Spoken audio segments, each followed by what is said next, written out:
Party-party na tayo. Okay. Ayan, thank you so much, Doc Karen Batalia Fernandez.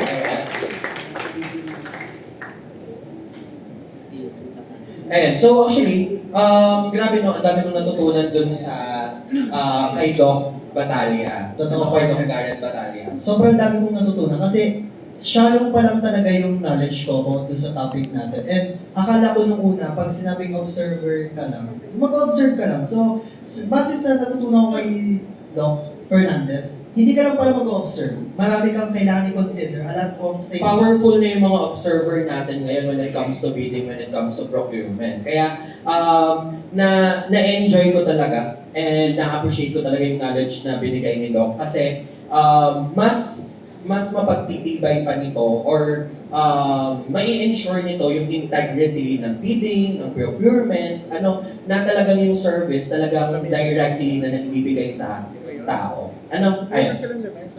So, ayun.